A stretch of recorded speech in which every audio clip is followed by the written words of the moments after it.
This video discusses the next move Germany and China have already made in their attempts to start the Third World War. Hello friends, this is Unmasked Truth with Harmanjit Saini, where I provide unique analysis of world events based on the unmasked truth that after surrender, Germany continued World War II clandestinely and became a killing machine. I also provide true news that you will find nowhere else. An article in the Los Angeles Times by Nabi Bulos dated November 17, 2022, titled "With the US Out of Afghanistan, China Comes Calling," caught my attention. The article describes the steps China has taken to build ties with the Taliban regime in Afghanistan. It states, "The first thing you see walking out of Kabul's airport is the billboard advertising Chinatown, which, if you visit, turns out to be a plain off-white trio of 10-story towers in the Afghan capital's Taimani district. On the ground floor are shops selling Chinese products including lights, office furniture, fans, electric bicycles, kitchen equipment, garden tools, pipe fittings, solar panels, toiletries, clothes, decorations, and clean laundry detergent, which promises disintegration of the stain. Most visitors' first step is the office of Yu Minghui, the 51-year-old entrepreneur who started Chinatown in 2019 and who doubles as chairman of the China-Afghanistan Trade Committee, a semi-official liaison office for Yu's passion project, bringing Chinese merchants to Afghanistan. The office helps them obtain visas, navigate the market, and make connections. Those who like their chances can join Chinatown or rent space in Yu's newest undertaking, a sprawling 350-acre, $216 million industrial park on Kabul's northeastern edge, the first infrastructure project signed between a Chinese company and the Taliban government. While trade ties between the two nations are deepening, China is also pursuing its extension of the $62 billion Pakistan Economic Corridor project as part of its Belt and Road Initiative to include Afghanistan. The US completed its withdrawal from Afghanistan in August 2021. Chinese entrepreneur Yu Minghui had already started his Chinatown project 2 years earlier in 2019. Now he is constructing the industrial park to pave the way for Chinese companies to set up industrial projects in Afghanistan. Such deepening Chinese involvement and commitment to the Afghanistan economy indicates that China has had a much greater purpose in its dealings with the Taliban regime in Afghanistan.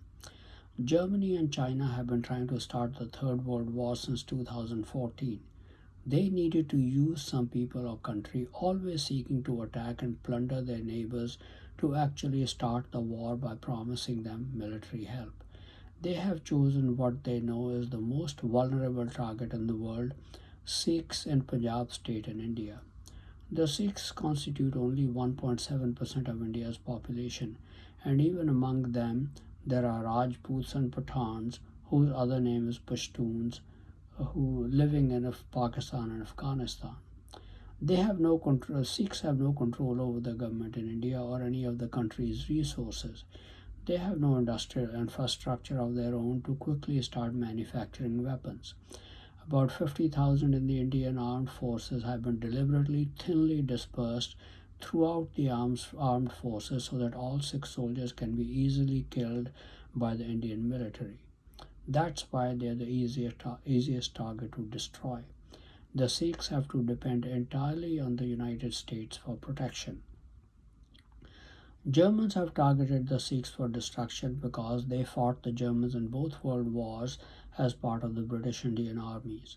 They have used the Pashtun leaders of Afghanistan to attack Punjab state in India in 1965 and 1971 to destroy the Sikhs. The Punjabis were also targeted in the 1947-48 war with Pakistan on India's independence from British rule. The Germans have been trying to inveigle the Modi regime in India to start killing Sikhs. These are German allies in India from Modi's home state of Gujarat and the states of Rajasthan, which is home to the Rajputs, the South Indian states of Karnataka, Kerala, Tamil Nadu, Andhra, and Telangana, and Bengal state. Instead of putting their own necks on the line, Narendra Modi tried to inveigle people in the North Indian states of Bihar and Uttar Pradesh to start killing Sikhs, promising them that they will not be harmed when Punjab state and the Sikhs are attacked. I had to warn the people of Bihar and Uttar Pradesh that if they start killing Sikhs, the USA will destroy their major cities in nuclear strikes, which persuaded them to not go through with their nefarious scheme. Afghans and Pashtuns have a long history of attacking Punjab state and plundering the Sikhs and other Punjabis. Therefore, it was easy for Germany and China to persuade the Taliban before they came to power to agree to attack Punjab and Kashmir states in India and occupy them by massacring all Punjabis. They were promised all military help from China and Germany. The task was made much easier for the Taliban when German massacres in the United States government and military made the decision to withdraw from Afghanistan, allowing the Taliban to come to power. In addition, the USA left behind $7 billion worth of sophisticated military equipment for the Taliban to use.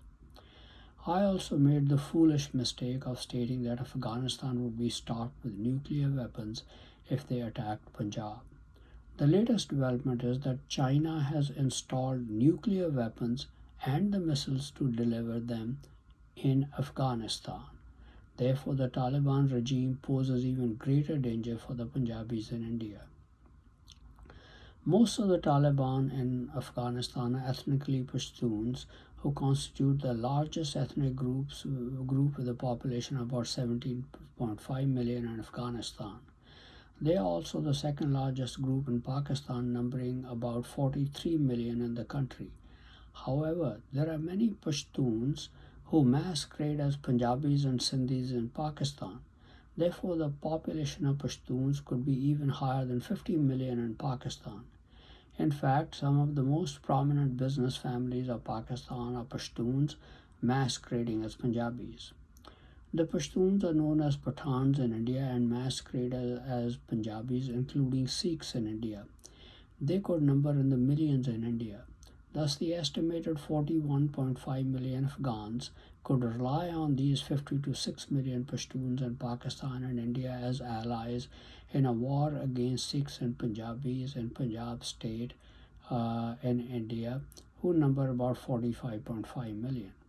In fact, very recently, former Prime Minister of Pakistan Imran Khan, a Pashtun, started nationwide protests for his removal from office to make it clear that the Pashtun numbers are very significant and will fight on the side of Afghanistan if they attack Punjab through Jammu and Kashmir state. The war between Ukraine and Russia has not been going well for Russia. This has given Germany and China new ideas to go to war with Russia, depose President Putin, install a German masquerader as leader, and annex as much of Russian territory as possible with oil, natural gas, and mineral resources. But they don't want to take any risk if they don't have to. So the Nazi Zelensky, president of Ukraine, tried to inveigle NATO to go to war with Russia after he lobbed a missile into Poland and tried to blame Russia for it. That ploy didn't work. Of course, war strategy can change based on new opportunities that present themselves. Germany and China could go to war with Russia as it seems to be a much easier target than the United States and Britain, though the existence of German masqueraders in both countries with significant control of government and military.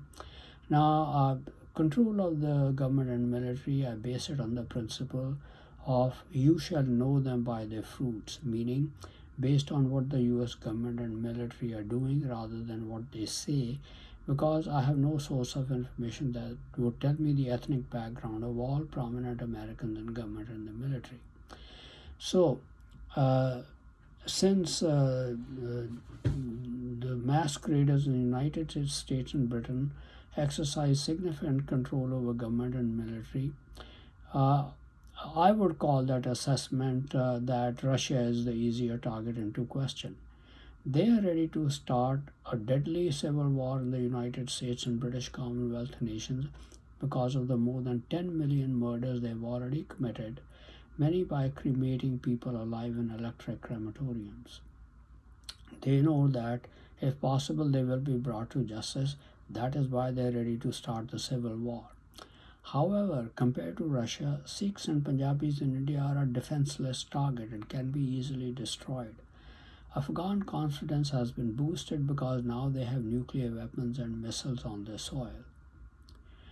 People whom we call Punjabis live mainly in the states of Punjab, Haryana, and some in Delhi in India, though I consider the greater Punjab area to include Himachal Pradesh, Jammu and Kashmir, Uttarakhand, and western portions of Uttar Pradesh state. But the main target of the German Chinese Pashtun coalition is the Punjabis in Pakistan, in Punjab, Haryana, and Delhi states. The total estimated population of these states is around 81.5 million.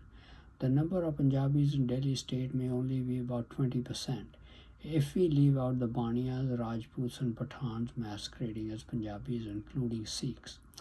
Therefore, their numbers could be around 0.5 million in Delhi. When we leave these groups, that is the Baniyas, Rajputs, and Pathans, out of Punjab and Haryana states, the population of genuine Punjabis could be around 45 million for a total of about 40.5 million in the three states. Thus, about 45.5 million people with no weapons are being targeted by 36 million enemies who live among them, like the Baniyas, Rajputs, and Pathans, to be attacked by about 100 million Pashtuns and other Afghanistans, who will be supported by 1.4 million active Indian Army personnel and 1.4 billion Indians, and supported by China and Germany as needed. Clearly, the defense position of Punjabis is untenable. That's why this coalition of Germans, China's, headed by the Pashtuns, is ready to attack the Punjabis in India. So, what advice can I give the Punjabis for survival? First, a brief history of their survival. Punjabis in India and Pakistan massacred a total of about 1 million of each other's citizens in ethnic violence in 1947-48. In the 1965 war with Pakistan, when I was a 14-year-old teenager, Punjabis and Sikhs were saved by the brilliant Sikh general Harbakht Singh and the extraordinary bravery of Sikh soldiers who wore bombs around their bodies and jumped in front of Pakistani Patton tanks to destroy them in the largest tank battle fought since World War II. During the 1971 Bangladesh Liberation War, Sikhs were saved primarily by the extraordinary bravery of a young lieutenant, Arun Khetrapal, who destroyed a number of Pakistani tanks with his tank to stall their advance, and then who was killed in the battle himself. And then the Pakistani Field General Brigadier Pervez Musharraf, later President Musharraf, deliberately not giving permission to his army to advance into India because he is a Punjabi from India whose family had lived in Delhi before partition of India. At that time, I was merely 19 years old in the 1971 war. Since then, I have come to know the true God and His almighty power. I pray to Him when faced with any kind of distressful situation, but I also know His prophecies which will be fulfilled. More than 21 years ago, around 2000, I believe God answered my prayers and saved tens of thousands, or perhaps hundreds of thousands, or even millions of white Americans of non-German ancestry when German mass graders gave the order to kill as many of these whites as possible in any way possible, as well as kill their non-German spouses and all their children if they had married such spouses.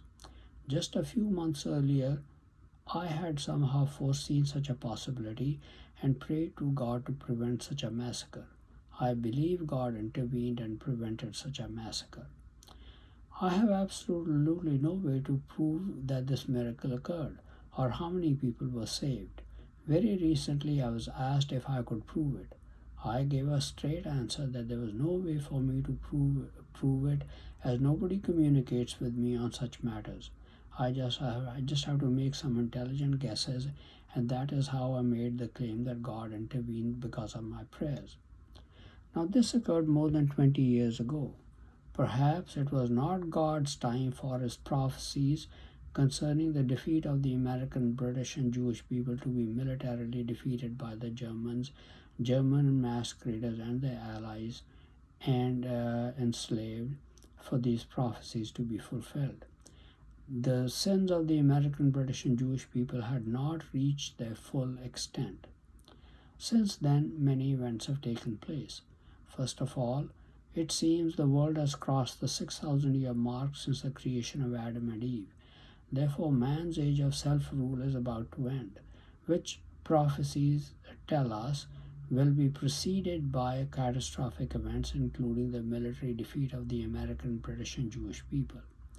Secondly, the world has also reached the time of no longer any delay and start of end-time catastrophic events, as stated in Revelation 10 verses 5 to 6, which state, "And the angel which I saw stand upon the sea and upon the earth lifted up his hand to heaven, and swore by him that lives forever and ever, who created heaven and the things that are therein, and the earth and the things that are therein, and the sea and the things that are therein, that there should be no longer any delay."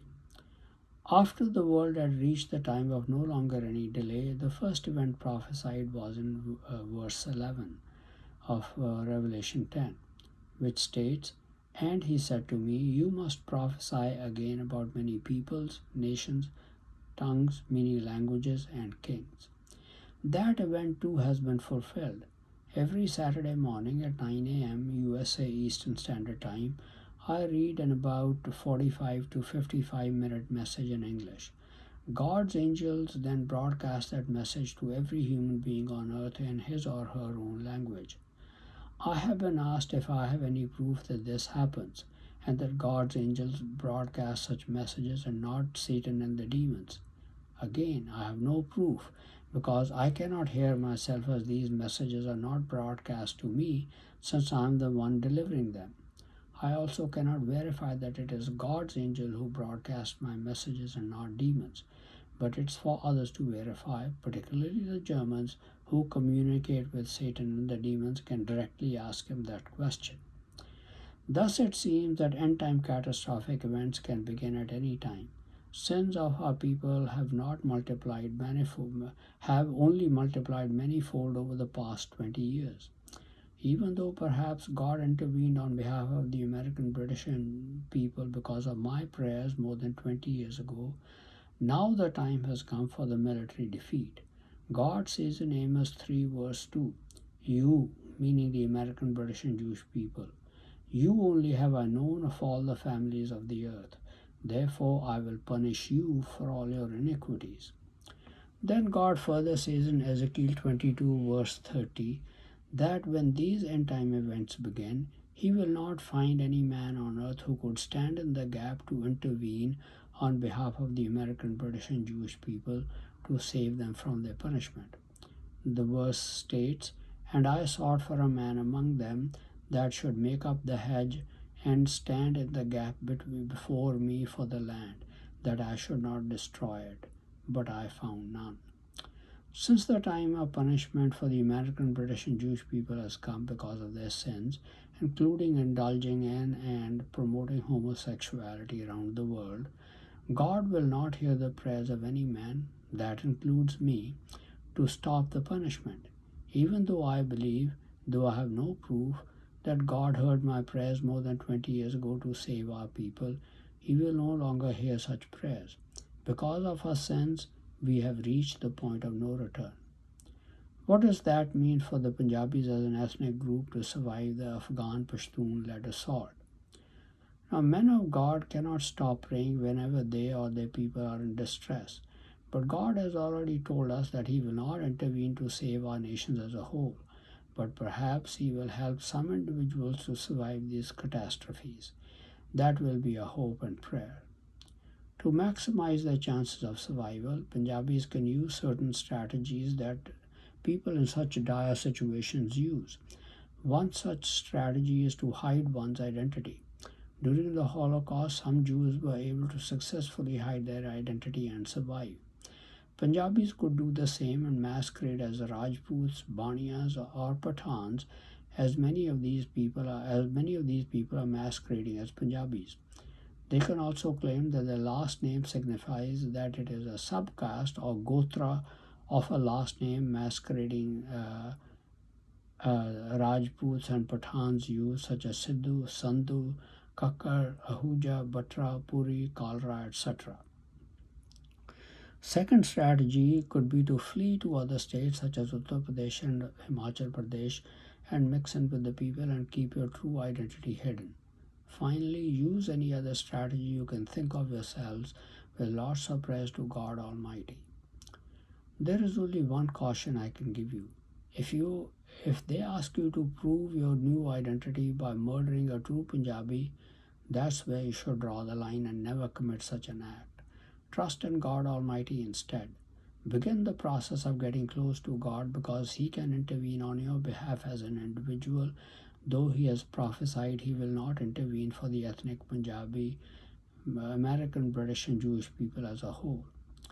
Thank you very much for watching this video. Please continue to watch my videos and read my articles on important world events, World War III watch, politics, international business, advice on health and medical problems, and much more for in-depth and insightful analysis.